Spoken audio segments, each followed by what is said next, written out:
The Legend of the Waves. Once upon a time in the old days, in this very town of Novgorod, there was a young man. Just a boy he was, like you. What was his name? His name was Zanko, and he used to walk about in this very beach playing his guitar all day. Zanko was very poor. He did not have a dime in the world, except what the people gave him when he played his guitar for their dancing. Zanko grew up to become a strong and handsome lad, but he would never dare to dance with any young girl, for he had no money to marry on or take them out for dinners. Zanko lived alone with his guitar and made do with half a loaf when he could not get a whole. Sometimes it was just him, his guitar, and the sea. Zanko loved the sea. It happened that one evening, a few fishermen asked him to watch their nets for them on the shore, while they went off to take their fish to sell them in the square at Novgorod. Zanko sat on the shore on a rock and played his guitar and sang. I sing for thee, O beautiful sea, while I watch you wave. Wave at me, you beautiful sea. Blessed I feel you're here with me. And while he was singing, he saw a whirlpool in the sea. And from it emerged the head of a great man with blue hair and a gold crown. He knew that the huge man was the Tsar of the sea. The little waves ran from him in all directions as he came striding up out of the water. Zanko of Novgorod, you have played and sung many days by the seashore. My daughters love your music, and it has pleased me too. Throw out a net into the water and draw it in, and the waters will pay you for your singing. And if you are satisfied with the payment, you must come and play to us down in the green palace of the sea. With that, the Tsar of the sea went down again into the waters of the sea. The waves closed over him with a roar. Well, there is no harm in giving it a shot. He threw a net out into the sea and then began to draw it up out of the silver water. Easily the ropes came and the net, dripping and glittering in the moonlight. There is nothing in the net at all. And then, just as the last of the net was coming ashore, he saw something in it, square and dark. He dragged it out and found it was a coffer. He opened the coffer, and it was full of precious stones, green, red, gold, gleaming in the light of the moon. He took the coffer and put it in a safe place. All night he sat and watched by the nets and played and sang. In the morning, the fishermen came and gave him a full loaf for watching their nets. And that is my last meal as a poor man. Zanko walked into the city where he sold a few of the stones, and with what he got for them, he set up a booth in the market. Small things led to great, and he was soon one of the richest traders in Novgorod. And now every girl in the town would look sweetly at Zanko.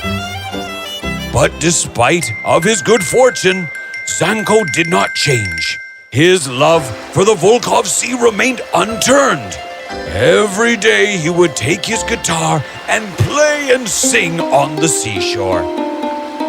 There is no girl in all Novgorod as pretty as the sea. He removed a beautiful necklace from his pocket and threw it into the sea. It was a little present for the sea he loved so much. One day, when he was sailing in a ship on the Caspian Sea, there suddenly came a storm. This is it, the end of us. The gods are angry. The crew held on to whatever they could and shook in fear. Zanko, however, was calm.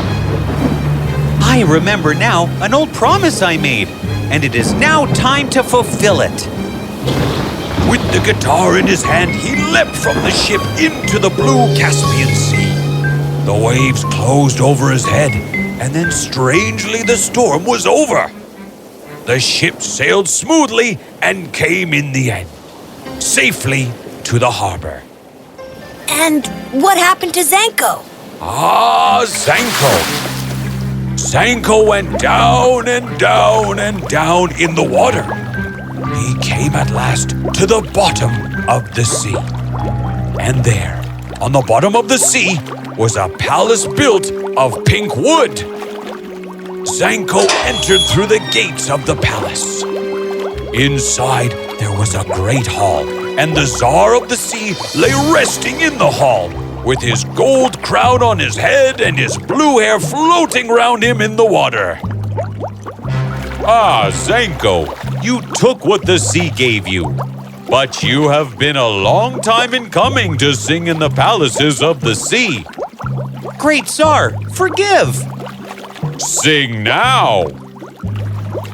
And Zanko played on his guitar and sang.